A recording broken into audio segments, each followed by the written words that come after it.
do is we're going to recap astrology from last week, maybe talk about some current events or some events surrounding that time. I believe we're doing a recap. And then we're going to talk about the astrology for next week. Yes. And I will be monitoring the chat today as best I can. And if you haven't already, please subscribe to our channel. We're getting very close to having 1,000 subscribers.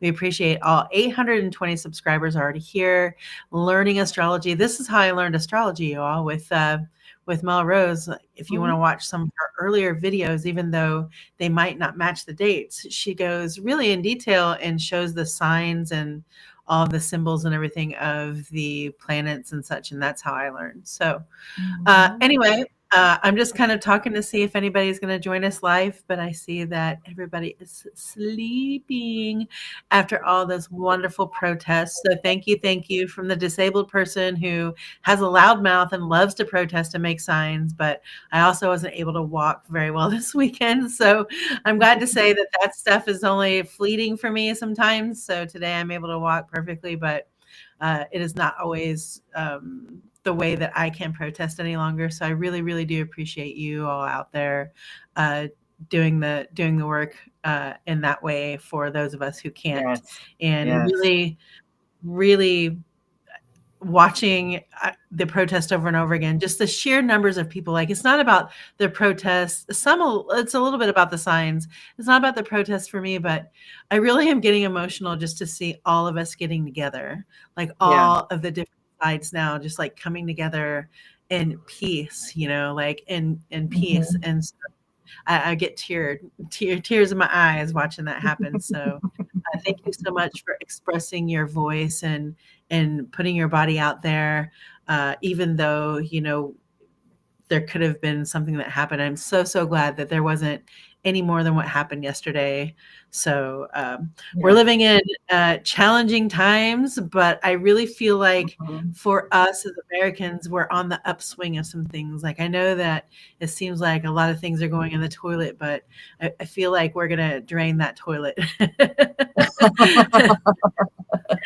I don't know. Maybe we just clean the toilet up a little. I don't know, but I really do feel like that gathering together, and that makes my Pisces heart, my Libra sun, so happy. And of course, Capricorn really loves all that because y'all buying gas and y'all buying markers. So my big three are happy. How about you, Mel? I am really happy to see the people out there protesting. I know that my brother went down to the protest yesterday, and I know that tens of thousands of people are out there just like, joining together, speaking our minds. There are ways in which we are all a little different from one another, and we can be drastically different from, somebody who lives just right down the block from us. But when it comes to our safety, the safety of our communities, the functionality of our communities, allowing things to work the way they do work for us, that's very important. We have an American way of life that, includes like due process under the law, and it includes amnesty for people who are having struggles in their homelands, and it includes just, really trying to include and uplift everyone. I think those are American values, and those are the values that we are pumping up right now with those protests, and I'm really happy to see that. Greetings, fellow Earthlings. Welcome back to Rose Tarot and Astrology. I am your host, Mel Rose. This is my beautiful wife, Jennifer Rose, talented psychic, medium, and tarot reader. You don't always even use the tarot cards. You're just kind of a psychic. So today is Sunday. It's June 15, 2025, friends. Welcome back. This is our week ahead forecast, and the title of our week ahead forecast is Challenge and Change. These are the times that we're in, friends. The protests and the challenges that we're meeting, the stuff we're seeing in government, the stuff we're seeing in terms of crime and violence, in terms of war and conflict. This is what transformation looks like. We are in the fire, folks. Okay, so yes, it's a challenging time, and yes, we're going to be seeing a lot of changes, small ones, big ones, surprising ones, not so surprising ones, things that give us hope and things that give us reason to lose hope. So, always, as far as I'm concerned, always err on the side of hope. When all else fails, you have hope that things will get better, and then you can imagine what could be better, and then you can move in that direction, right? So, bringing us up to date. If you're ready for me to do that, Jennifer. I am. I was just wondering, could you tell me again where I could find that chart of the moment? Oh, I put it I'm going to go search for it in your messenger. I sent it to you in Messenger. Oh, okay, great. That's what I was looking. So everyone, I'm going to be monitoring the chat and looking at my phone. And I think, while I think that's very rude, I know that it's kind of okay to do in this show fashion, but I'm going to see if I can find the chart of the moment while Mel starts her Astrology Today portion of this. And okay. So thank you. Okay. So bringing us up to date, today is Sunday, the 15th of 2020 of June 2025, and earlier this week on Monday, Jupiter moved on into Cancer, and that was shortly after Mercury had just moved on into Cancer, and Venus also moved on into Taurus. So if you've noticed a shift in vibrations since the beginning of this month, you aren't alone, and it's not all in your head. Okay, Mercury and Venus, and especially Jupiter, when they change signs, they pull a little focus. You feel a shift in the energies. When it's Mercury, it's sort of about how we're thinking and how we're planning and what our conversations are about. And when it's Venus, it's sort of about what we want and how we're going to get it. But when it comes to Jupiter, Jupiter is a planet that changes, only once a year, whereas those other planets change every few weeks or once a month or so. This one changes only once a year, and when Jupiter changes signs, it feels big. It's a big difference. Jupiter is a great motivator. It is the principle of expansion in our astrological themes, and it's about how we connect with the larger world to get a higher education, to have bigger experiences, to go travel abroad, to learn, to expand our minds, to grow as human beings.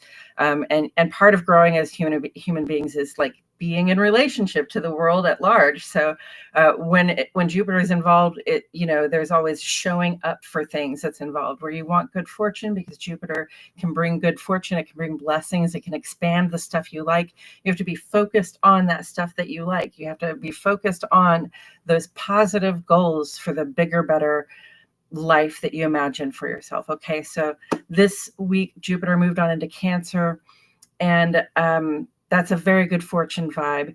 The first week of it, not so easy. It might feel like this thing that I thought was a good idea, maybe it wasn't such a good idea now.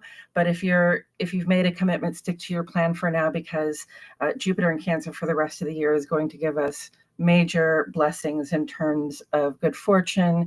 It can make it rain money in our lives. It can make it rain love in our lives. Whatever that thing is that we need it to rain in our lives, it can do that for us. Okay, so hang in there, be patient, and stick with your commitments at this time. Jupiter in Cancer will appreciate that. This past Monday and Tuesday, we had a lot of challenging astrology come down, and no doubt it has been a challenging week. We have seen some things in the news that are very upsetting. We have seen a lot of war and conflict and escalation of conflict. We've seen a lot of things that are confusing. I want to remind us that Saturn and Neptune are together at the beginning of Aries right now. So Aries is a very warlike, things popping off kind of vibration anyway. And when Saturn and Neptune are combined there, it's really just like we can't really see what's real. Maybe like there's a fog, so you cannot see the floor, and you're not sure of your footing. You're not sure of your foundation. Okay. It feels a little slippery right now. And again, this is what transformation feels like. This is what change feels like. This is what we're in the middle of. So, step carefully, be a little bit cautious as you're moving forward throughout this week. We also have some hopeful and healing astrology early this week that I think may have helped us clarify a sense of resolve to be a part of the solution and to advocate for ourselves in ways that help us solve problems and feel supported. So that was Mars trine Chiron, and that was Mercury sextiling Venus. Those are both very positive kind of vibrations that came down on Tuesday and Wednesday for us. And, Mars trine Chiron is, it's really about being able to take action to solve a problem, especially a long-standing problem, to mend a fence with somebody, to heal a rift, or to heal something within ourselves. And that Mercury with Venus vibration was really about being able to talk about what we want, being able to ask for the things that we need and desire in a way that it will happen, in a way that we can have a productive conversation and make things happen for ourselves. So I thought that was very positive. And of course, there was a beautiful full moon in Sagittarius on Wednesday, which is giving vibes of culminating inspiration and courage and good fortune. Jennifer and I didn't do much for the full moon this month. It's been a very busy time for us, but we always make sure to go out and view the moon on the full moon and offer up our appreciation for its role in our creative lives.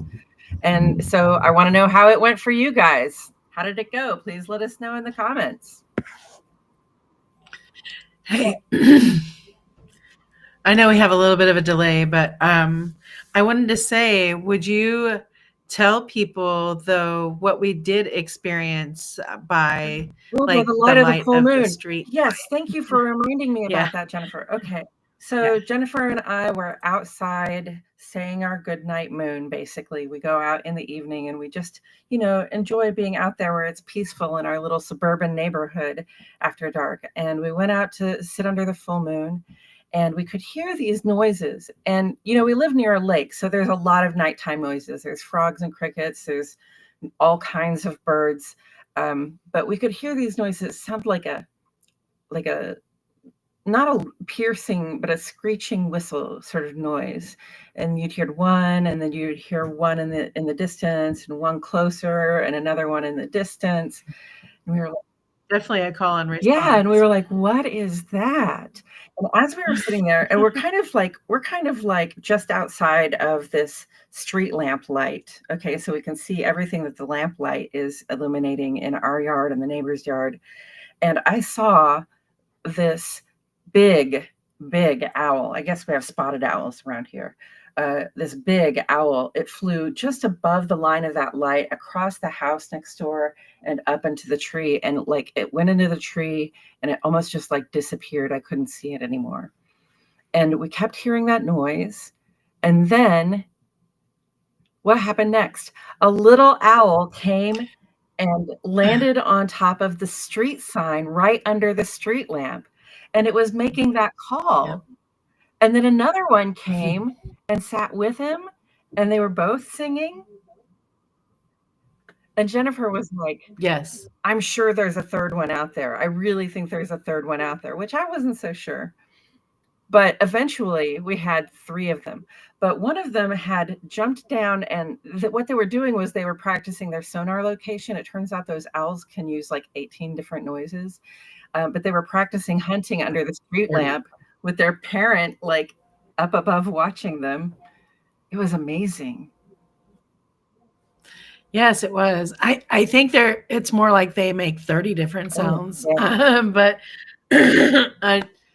we are not owl experts. And, I always have to come in with a correction because Capricorn rising, ding, ding, ding. If you have a Capricorn rising, you might think you're right about everything sometimes.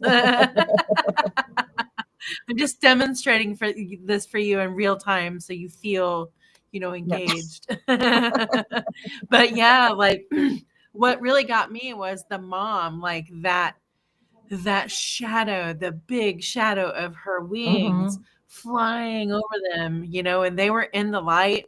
Then they would fly down and they would, pick at something in the yard, in the neighbor's yard, but they were flapping their wings and they really looked like they were just walking down the sidewalk. But they were really just I just never seen They anything were like just that playing before, around you out know, like, I there. don't know, sheltered Well, up. and it struck me that they felt really safe where they were. Like, you know, those were Yes. baby owls. They were Um, less than half the size of that big mama owl, and they were mhm. just out there playing in the street light, having Mhm. fun, walking around on the Yep, they were. ground. You know, you don't see owls do that stuff, but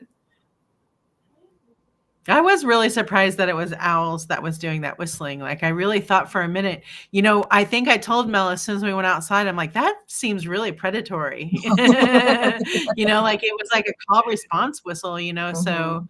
I mean, if you're hunting at all, you know, with someone else, you might whistle back and Yep. forth, you know, Mhm. like I'm sure the military does it. I don't know, but Yep. like there's got to be some whistling happening, Uh-huh. right? And I thought, oh my gosh. And then, of course, it's owls, predators, predators on our street. Predators. That was awesome. And you know, the owl symbolism is just beautiful. I love owl symbolism. Owls are sacred to Athena. They represent wisdom and insight and strategy. So I love having that owl symbolism, and I just love that we got to like really witness that moment because it probably wasn't meant for us. No, it definitely wasn't meant for us, but I think that we're good citizens of the nature. Yeah. Like we were good participants in the way. So I think that we were, except for I did try to make noises, and then I had one of the owl turn and look at me, and I was like, oh, And I was like, why were you trying to do I want that? to see it. Stop it. I know. She's like, stop. I'm like, I know. And I was like, you're right. I shouldn't do that. But it did turn its head at me, and I was like, oh, no, I'm not dinner, okay, babies. Like, no, little babies. He's like, you want some So, of this? yeah, you want a piece of me? No, no. Okay, so coming back to All the right. astrology, today is June 15th. The sun is in Gemini. The moon is in Aquarius. That's air and air, friends. It's very conversational. It's very chatty. It's very friendly. It's very idealistic, okay? Especially with Aquarius involved, it's super idealistic. We are talking about our principles and high ideals right now. Obviously, that is the vibration right now. The moon is waning this week. It's getting smaller, which is our signal to release the materials, the artwork, the stuff you've been planning to put out into the world. Also, to reflect and tell the truth about your experience, and also to just be letting go of what no longer serves you, okay, in terms of physical stuff, but also in terms of mental and emotional stuff. If it's dragging you down and you know that it is, it's time to really think about how you're going to let it go. I know that Jennifer and I are thinking about how we're going to let things go all the time. And it's not as always as simple as it sounds. And so you have to have a plan, and you have to sometimes maybe do a little research and find out how other people have let things go, or, just have an idea how you're going to do that. Because often just cutting yourself off of something doesn't work. And we have a couple of key transits to cover for today. Mars, which is in Leo, is squaring Uranus in Taurus. Okay, so expect surprise disruptions in your passion and routine. Okay, this can be like lightning striking. This could be like, okay, I'm out here making progress, I'm walking forward, I'm making moves, and then something surprising happens, something changes, and it's not what you expected. And you might have to be able to change your plan on the move to roll with the punches, so to speak. And it doesn't have to be a punch in the gut. It could just be like aha, there's a technology that does this for me now, or aha, I don't have to work as hard for this. I could do it this way. So just be open to those surprises, be ready, because we're not always very welcoming of surprises, and we're not welcoming of surprises we can't necessarily see what's positive about them. So if we try to be a little bit more open, then we can look for the bright side as they're coming at us, and we can say, okay, I don't love this, but here's the good thing about it, and I'm gonna roll with that. that's Mars square Uranus, which is happening today. Also today, Jupiter in Cancer completes a square to Saturn and Aries. These two have been relatively square for a while, and they will continue to be relatively square for a while, but it's strong today. And that's Jupiter in Cancer, which is that greater benefic that wants to expand our blessings. It's in Cancer, wants to make it rain. Beautiful flower petals and roses and money and love and great things in our lives. Whereas Saturn in Aries is on a struggle bus. Saturn is sort of the struggle anyway, and then and then it's in Aries where it doesn't really care to be, because Aries is impulsive and Saturn wants planning. Okay, so it's a little bit of an expansion and contraction vibration. It's a little bit of a hurry up and wait, okay? It feels a little to me like hope turning to frustration as we face real limitations, which has been a theme ongoing, but just understand that vibration is very, very strong right now, okay? Where we have hope, we also know what we desire the least. Okay, where we have hope, we know that we know what we dread to lose. So that's why hope turns into frustration when we see our hopes being worked against or not being realized, or just falling on deaf ears, or not being really manageable at this time. Okay, so maintain hope. Like I said, you can always maintain hope. There's always hope of something better. And if you can imagine something better, then we can make something better happen. Also today, the moon, no, that's not today. That's tomorrow, but okay, but that's it for today. Okay, so what we've got for today is Sun in Gemini, Moon in Aquarius, very airy, very intellect-driven vibe today, very planning vibe. And then you've got Mars square Uranus, so expect some surprises, expect to have to adjust to the way you're moving forward, in light of new information. And then Jupiter squaring Saturn, which is that hurry up and wait vibration, or battling with frustration, where we really want to keep applying hope. And then we move on into Monday. And on Monday, the moon moves into Pisces.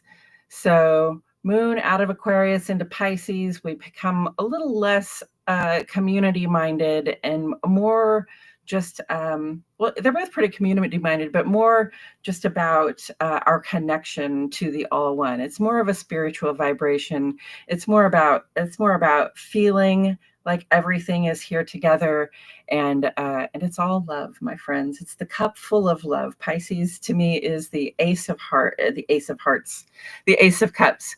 So that cup full of love says that you have a bottomless well of love to draw from. There's no end to the amount of care and empathy and compassion and love that you can provide to other people. It's your choice how much you're going to provide. And of course, if you're always pouring out and you're never receiving, you're not going to feel like it's very balanced, and it doesn't work very well. But that shouldn't keep you from wanting to give love. You just have to give it where it's going to be reciprocated, right? Yes, and I think that kind of goes back to, I think that I'm already feeling that, like, just seeing people gather together like they have, like that is what gets my heart all squishy and gushy and makes my eyes cry. It's just like seeing all these people together, and it's just not, it's just not deemed safe to do that. Like a lot of people don't go out because it's just not safe. They worry about the shootings and things. Yeah. So it's really nice that we could have this happen, and I don't know. So just gets my squishy heart. I'm proud of my city too. We live in Kansas City, and there were no King's protests, not just in Kansas City, but in the satellite cities around Kansas City. Here in our city, Lee's Summit, there was no King's protest. So, I'm just really proud of the people in my community for, showing up and standing up for all of us. Right. And doing it in Mhm. love, like this is whether you're for or against the current president there, we're saying no kings. We are America. We don't do kings. So it's a great vibration to have, like as we're trying to figure out how to go forward, we know that we don't want kings. That is still the same 200 whatever years later. We still don't want kings. And that's something that we can all agree on. Yeah. And I think that the desire for kings is a desire to go back to white supremacy ways. And I'm really against that. Okay. Yeah, me too. Yeah. Moving on to Tuesday, June 17, 2025, Mars enters Virgo. And this is a shift from bold action to methodical action. Okay. So it's a time to, like maybe we've been working to make the rough shape of things, but now we're going to start refining the edges. Okay. Mars in Leo was bold, having the endurance to see some actions through. And now as he moves into Virgo, become more methodical and particular about what we do and how it gets done. This is like putting the finishing touches on a house that you worked hard to build. Okay. Sure, the walls and the roof, they matter a lot. You got to have floors, you got to have toilets, but it's really not complete without things like a porch light and a doorbell and a mat and a screen door. You got to paint, you got to put the finishing touches on. So that's where Mars and Virgo comes in. It's really like refining, making our actions a little smoother, making our actions more particular and more based on details. And then on June 18th, which is this Wednesday, we have that waning half moon as the moon moves into Aries. So waning half moon, that's really the halfway point in this waning moon process, from full back to new. And it's a time when we really kind of spring into action anyway to start pushing things out the door that we've decided we can no longer use. So for it to be moving into Aries this Wednesday is appropriate because, it says, I'm done with this. I'm going to push it out. Moon in Aries gives us that inside vibe, that personal, that even in your body vibe, that you want to take active initiative. You want to get things done. You want to make bold starts. And you also want to create boundaries. When the moon is in Aries, it's a good time to like let people know, like, hey, I know, but this is my boundary. Okay. And then moving on into the 19th, there's not really a whole lot going on. There is a Mars and Saturn vibration there that is a little bit, so this is going to have to do with our, the way we're making progress and what our responsibilities are. So we need to check our progress against the list of things we said we were going to do and make sure that we're on task. Okay. But then coming into Friday, yes. No, you're already moving to Friday. I was going to talk about the boundaries in Aries. Oh, please go ahead. Well, I just wondered, with the combination of the sun being in Gemini and the moon in Aries, like what type of boundaries do you think if you mix those two things, with the energies of what the Gemini sun is and with the energies of what the moon in Aries is, what do you think those themes might be about boundaries? Would it be about how you communicate? Like, I have a problem with my tone of voice, and I was just told that I speak too emotionally. Those are things that I have to look into and, like deal with on some level, because these are people here. And if one is thinking it, like maybe 100, you know what I mean? So would that be, yes, does that make sense? Yes, that Gemini sun and Aries moon could be about, drawing boundaries around the way you speak, about, really trying to get straight to the point, trying to communicate your point in the most direct point A to point B fashion. It can also be drawing verbal boundaries like, hey, I know you're frustrated, but you can't talk to me like that. Right.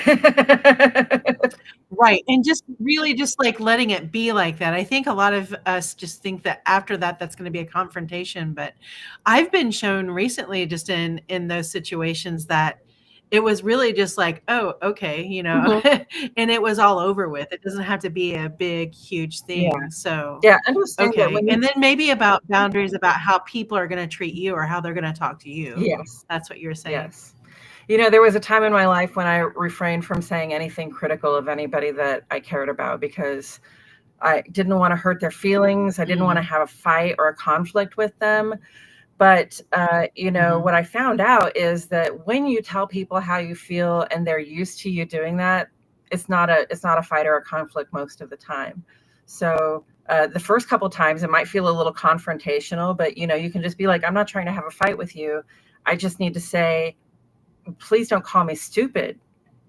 Like that's not nice. I don't want to use that. I don't want to hear you use that word about me. I don't want to hear you use that word about you, just as an example.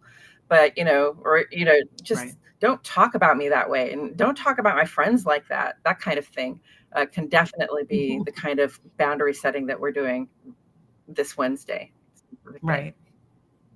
I got you. Yeah. Yeah. I think I'm going to use that energy to kind of work on how I talk to myself and how I, that's still like my most severe part is, how I talk to myself and how my brain works. So changing the way that my communication is, giving myself some boundaries. Like you can only call yourself stupid like 5 times a day now. Okay. Personally, I mean, like that would be like a good boundary for me basing on how many times I normally call myself something. So feel like even that little bit of a step, even that little bit of a boundary is still a freedom. It still shows you how much you can take and how much you can't, and then you just move that barometer back and forth. And it seems like that sun and moon aspect is just a perfect day for that. I love that. I've got a barometer for Wednesday of this week to set some boundaries finally. Yes, that's good. Wonderful. All right. Watch out, girl. Watch out. It might be you. Don't you be talking to me like that. It's always me. It's always me. Nah. Okay. I love you. Okay, so I'll shut up about Wednesday's aspects and we're going on to Thursday. Okay, so we're going to go on past Thursday, though. Like Thursday has that Mars and Saturn vibration that is just like,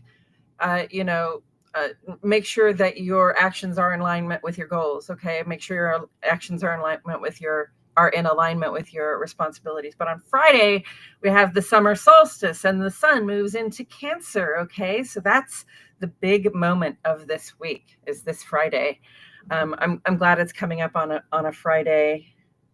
It's Venus's day. It's a good day for feeling loving and for cooperating with one another.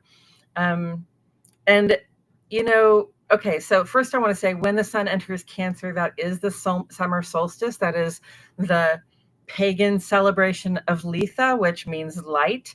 It's the longest day of the year here in the Northern Hemisphere. Shortest day of the year down in the Southern Hemisphere, but longest day of the year here in the Northern Hemisphere, halfway to the winter solstice again. Okay, so here we are right in the middle of summer, right in the heart of summer. This is going to be the longest day of the year. I plan to stay up as late that day as possible and watch the sun go down on the 20th, sometime probably around 9 p.m. or later where I live, which is always a little fascinating. Also, the sun in Cancer brings about themes in our work, social, and civic lives, in our public-facing lives, themes of emotional initiative, taking care of others, nurturing ourselves, nurturing our home spaces. That's even on our mind in our outer life, okay? And the people that we keep close. This is about water. It's about cleansing. It's about hydrating and nourishing. Okay, so it might be, a good time to be cleaning up. It's definitely a good time if you're dealing with summer heat to be getting in the pool or swimming in the lake or doing something just to cool yourself off in the water. Dive in, make a splash, It feels so nice in the summertime. And then also on Friday, the moon is going to move into Taurus. So that's really complementary with the sun moving into Cancer and the moon into Taurus. That's water and earth. They're both less active vibes. The word I want to say is passive, but I don't want to give the idea that Cancers and Tauruses are passive people. Okay. The vibe is just less active and more relaxed, more allowing things to unfold. And I love that after all of this fire and air that we've been dealing with, and with all of this fire and air that we continue to deal with, that we've got some things moving on into earth and water to sort of balance it out and cool things off a little bit. Okay, so we can find ways to find emotional security, and we can find ways to think about our own physical security while we're also still concerned about what's going on in the greater world, because obviously there's just a lot going on and it impacts us all. And then on Saturday, the moon will be in Taurus. And of course, the moon in Taurus is, it's a time to sort of slow down and follow through. It is a time to set a pace and think about your personal security in your home life. Think about, it's a good time to make repairs to your house, for example, because you want them to last. That's when you get that's when you do repairs with the moon in Taurus. Or if you cut your hair with the moon in Taurus, it will grow back stronger. Or if you trim your weeds with the moon in Taurus, they'll grow back stronger. So, pay attention to what you're making strong with the moon in Taurus. And then on Sunday, the 22nd, we have a couple of bigger things happening. The first one is Mars sextiling Jupiter.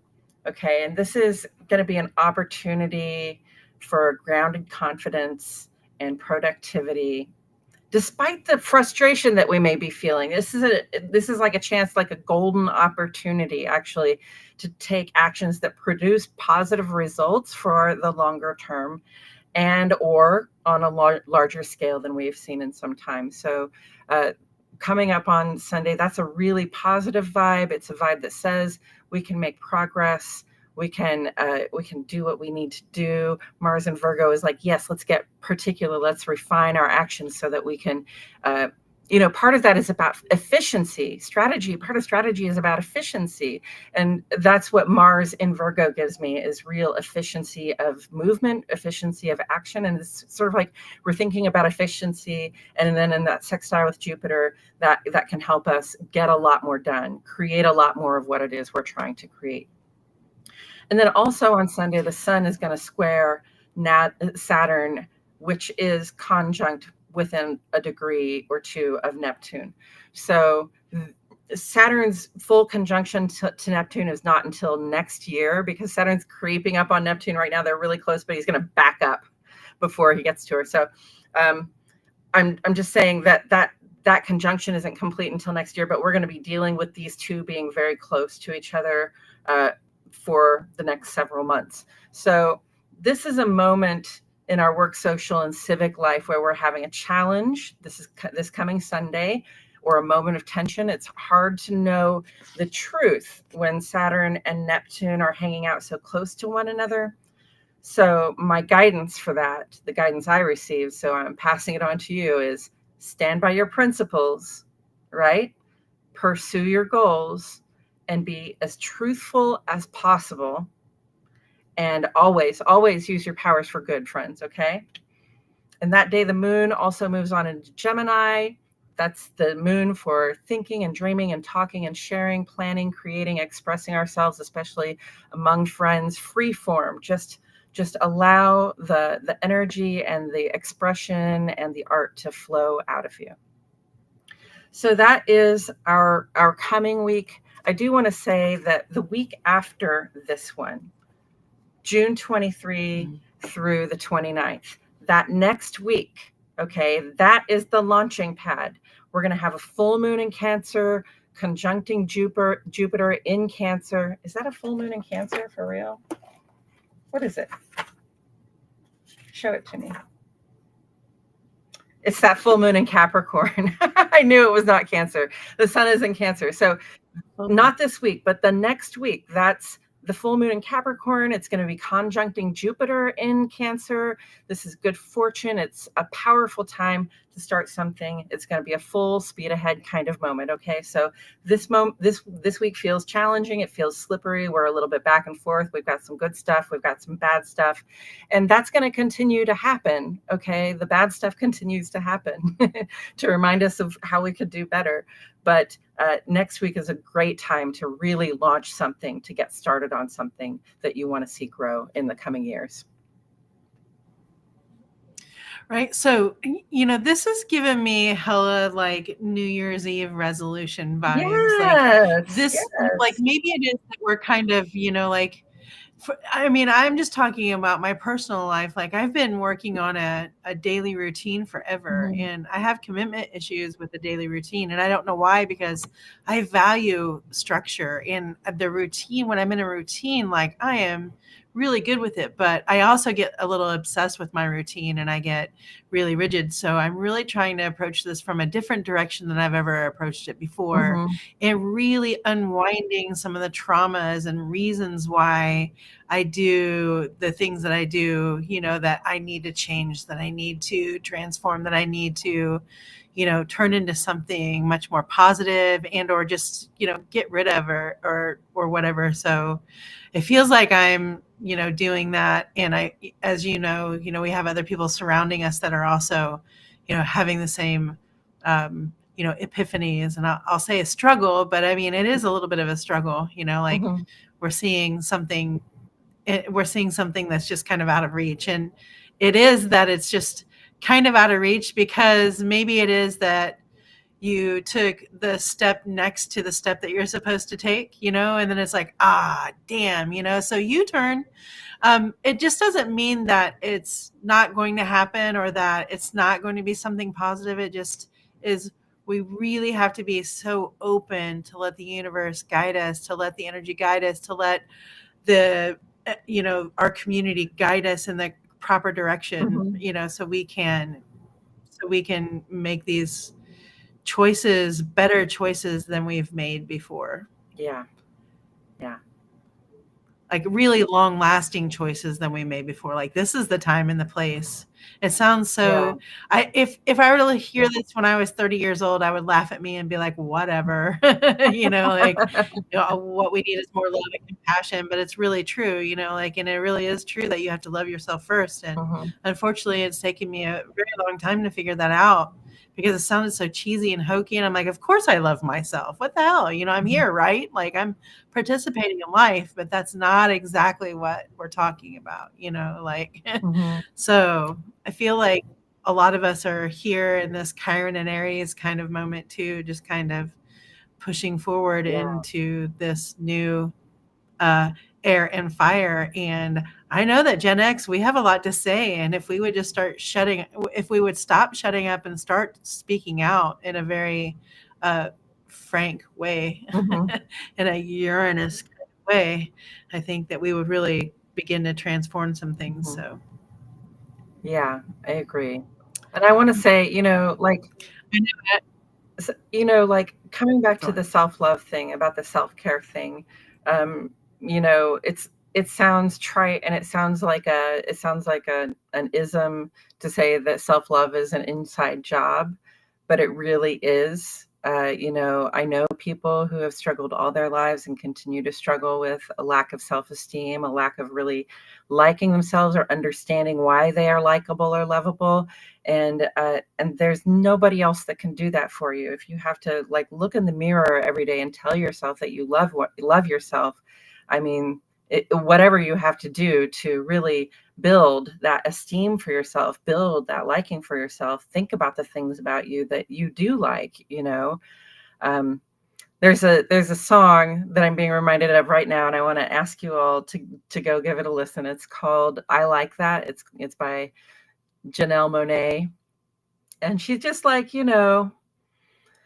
this is how I'm different, and I like that. And I don't really care if I'm the only one who likes that, because I do. That's that's the kind of self-love we're looking for. That's the kind of self-esteem that we're looking for, right? Is like, I'm free to like what I like. I love what I love. It's fine. Nobody has to worry about it but me. So, keep working, because it's not easy for any of us.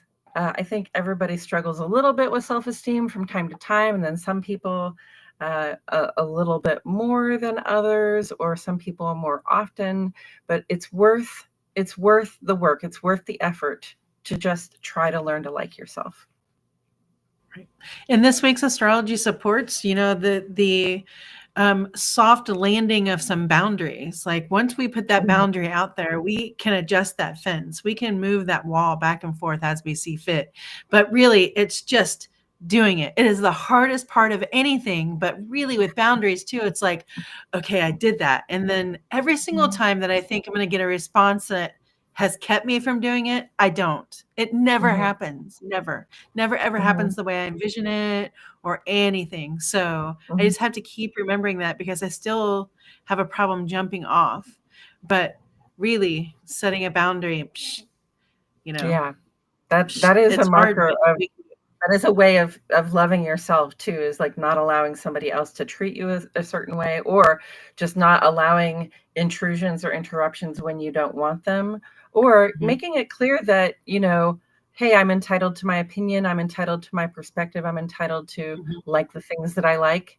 You don't have to agree. That's also boundary setting, and it's self-care.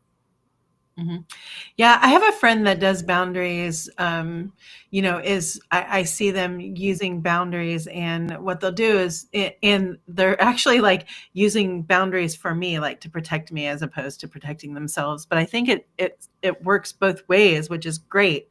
But so they'll, like we're reconnecting, we're trying to figure out, what's happened through years of time, and what's going on with us now, as we all are. And it's kind of like I get told, a part of the story, and it's like, okay, that's enough. That's enough of that story. That's all I can do. Like, I don't have very many people in my life, first of all, and I don't have very many people in my life who will actually do that. And they're like, I'm thinking about you too, because this is a lot. It's a lot for me, and then it's a lot for you. So it's just like little bits and pieces. And while normally I might feel very impatient to that, I understand the timing of it, and I actually appreciate the fact that I'm not getting inundated with a lot of just like really serious, heavy stuff, because I'll do the serious, heavy stuff. It ain't no thing. But to think about it in a way of setting a boundary, like for the other person as well, I like that as an example, and it's taught me something just in that interaction. So yeah, I love that. I love that. That's one way to set boundaries. Like, okay, I'm open to this, but I'm only going to carry so much today, because I'm going to have to take this and put it down somewhere before I can pick up more. Right. Yeah.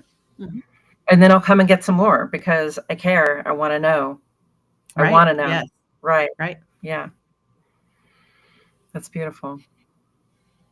It's beautiful, man. So that is our astrology for the coming week, friends. Thank you so much for joining us. Yes.